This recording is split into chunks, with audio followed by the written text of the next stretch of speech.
সঞ্চালনার পর এবার জি বাংলার ধারাবাহিকে দেখা যাবে বিশ্বনাথকে অভিনয় করতে। কোন চরিত্রে নজর কাড়বেন বিশ্বনাথ বাসু? আপনাদের সবাইকে স্বাগত সিনে গসিপে। ছোট পর্দার পাশাপাশি বড় পর্দা ওটিটিতেও কাজ করছেন বিশ্বনাথ। এবার জানা যাচ্ছে শ্রীমান ভগবান দাস ধারাবাহিকের পর বিশ্বনাথ নজর কাড়বেন জি বাংলার নতুন ধারাবাহিকে। কি সেই ধারাবাহিক? আসলে অভিনেতা বিশ্বনাথকে দেখা যাবে সতীপীঠ কালীঘাট ধারাবাহিকে গুরুত্বপূর্ণ চরিত্রে অভিনয় করতে। ইতিমধ্যেই জি বাংলার এই নতুন ধারাবাহিকের প্রথম প্রোমো কিন্তু এসেছে প্রকাশ্যে। বহুদিন পর জি বাংলা আবার নিয়ে আসছে পৌরাণিক গল্প।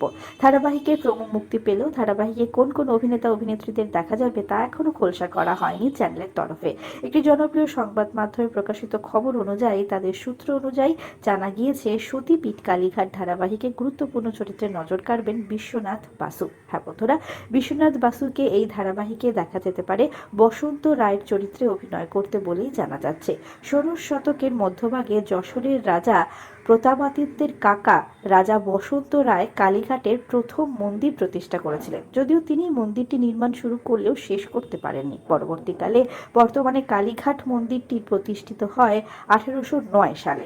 বরিশালের সুবর্ণ রায়চৌধুরী পরিবারের পৃষ্ঠপোষকতায় গঙ্গার তীরে গড়ে ওঠে নতুন কালীঘাটের মন্দির। এই মন্দিরের সঙ্গে যে রাজা বসন্ত রায়ের একটি গুরুত্বপূর্ণ সম্পর্ক রয়েছে সেটা বলাই বাহুল্য। সতীপীঠ কালীঘাট ধারাবাহিকে আরো অনেক অভিনেতা অভিনেত্রীদের দেখা যাবে, তবে এখনো চ্যানেল সমস্ত তারকাদের নাম খোলসা করেনি। জানা যাচ্ছে এই ধারাবাহিকে মা কালীর চরিত্রে আমরা নতুন মুখ দেখতে পাবো। ইতিমধ্যে ধারাবাহিকের প্রোমো শুটিং কিন্তু শুরু হয়ে গিয়েছে, আর কিছুদিনের মধ্যে নতুন প্রোমো চলে আসবে। এই ধারাবাহিকের জন্য আপনারা কতটা এক্সাইটেড জানাতে ভুলবেন না। আমরা হলাম সিনে গসিপ।